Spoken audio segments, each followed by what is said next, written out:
Hi, welcome back. Now, today's release of Transparency International's 2021 Corruption Perceptions Index, the CPI, reveals that South Africa, along with many other countries in the world, has reached a virtual standstill in its efforts to curb corruption as human rights abuses and the erosion of democracy flourish. The CPI is the leading global indicator of public sector corruption. It ranks 180 countries and territories by their perceived levels of public sector corruption on a scale of 0 to 100. 0 is highly corrupt, while 100 is very clean. A review of South Africa's standing on the CPI since 2012 demonstrates a woeful stagnation on the global index over nearly the past 10 years. In 2012, South Africa scored 43, ranking 69 out of 176 countries that were assessed that year. Fast forward to 2021, and the country sits at a dismal 44, the same as last year, dropping one place in rank to 70 out of the now 180 countries. The high score over the past decade was 45 on the 2016 CPI, while the lowest score was 42 on the 2013 index. This year's analysis shows that 86% of the countries have made little or no progress at all in the last 10 years. The CPI global average remains unchanged at 43 for the 10th year in a row, and 2/3 of countries score below 50. Now, to talk about this, Melusi Ncala is a senior researcher at advocacy body Corruption Watch.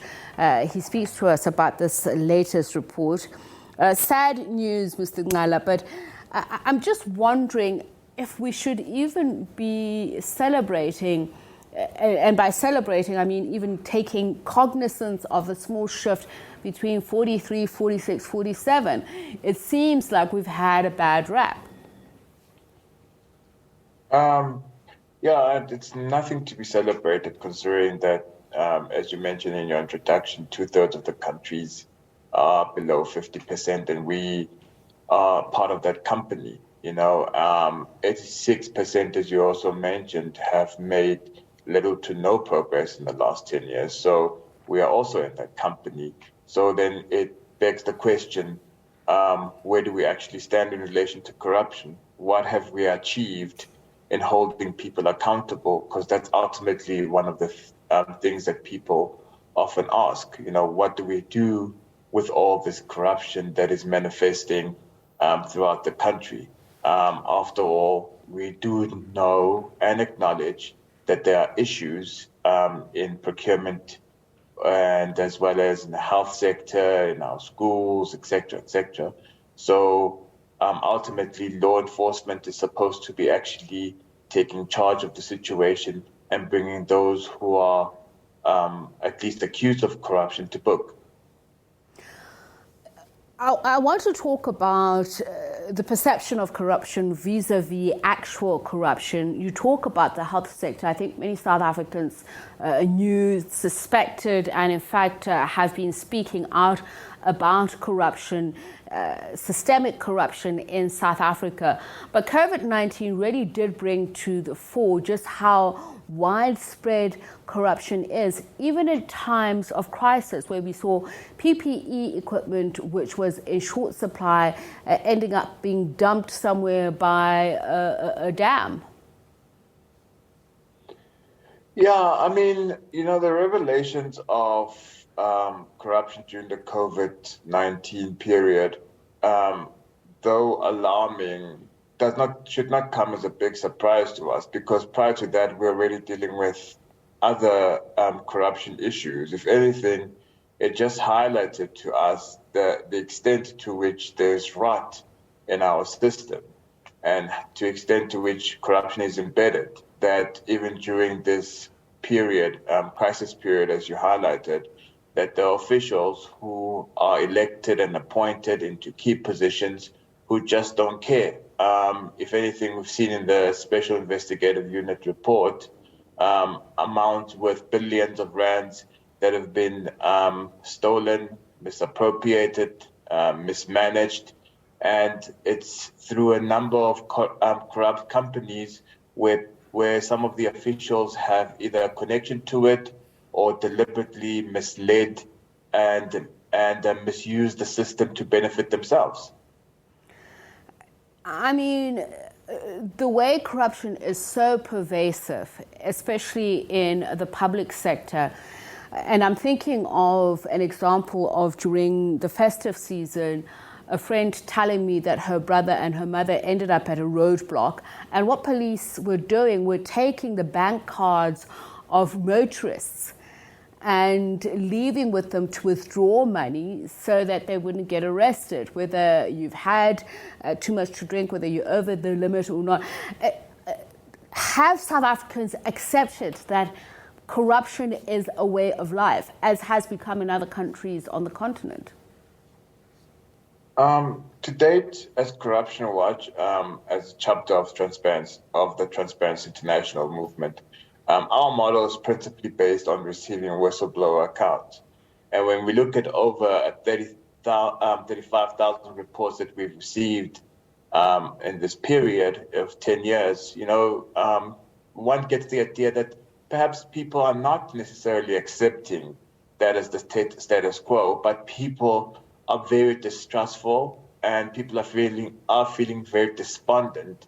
And yes, at times you find that, when they do not know what to do, they end up participating in acts of corruption. But it's not because they believe it's the right way to do things. It's because, there are individuals who are perpetuating the systemic erosion of the public sector.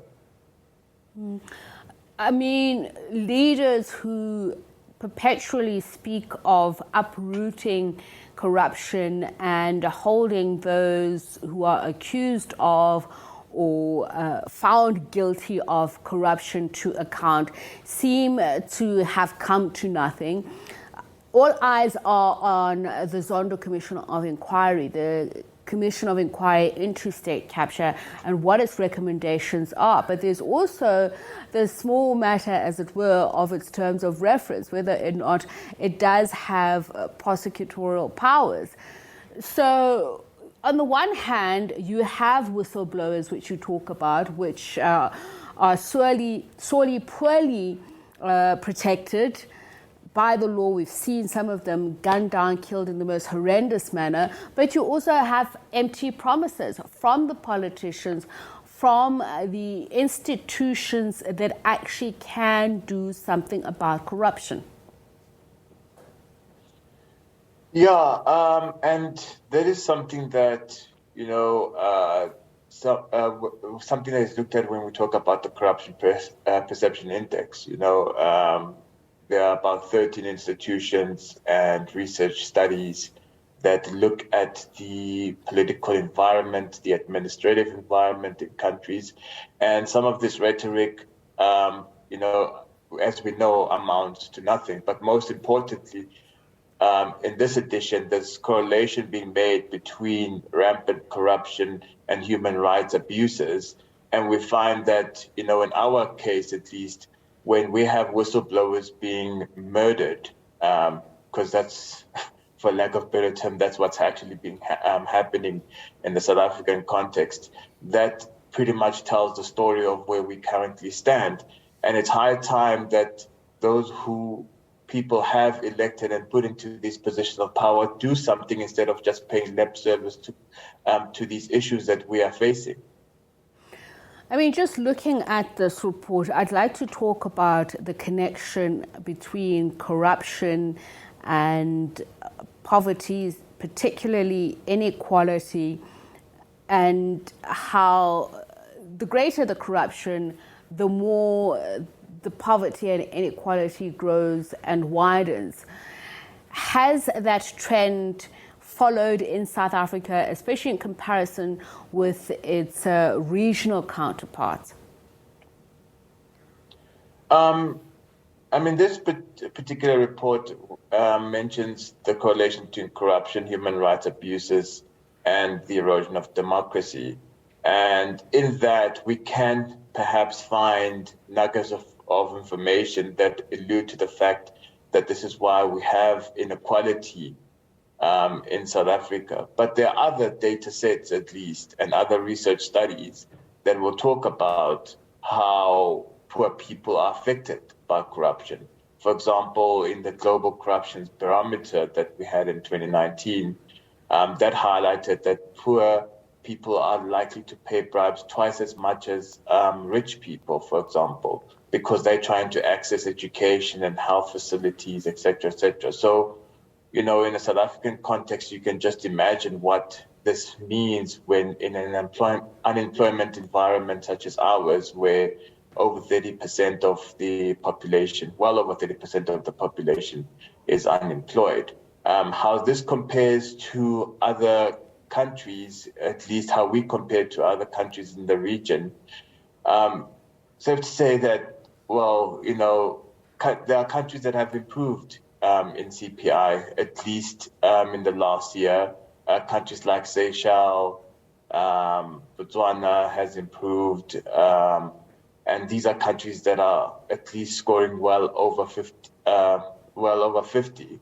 Whilst we as South Africa are scoring, we're number 8 in the sub-Saharan region, and we're ranking amongst the very low countries in this region. It tells you a story that perhaps, where people might argue that we are not as war-ravaged as countries such as Somalia and Syria, but, perhaps we're not actually doing anything when it comes to corruption. There is no accountability whatsoever.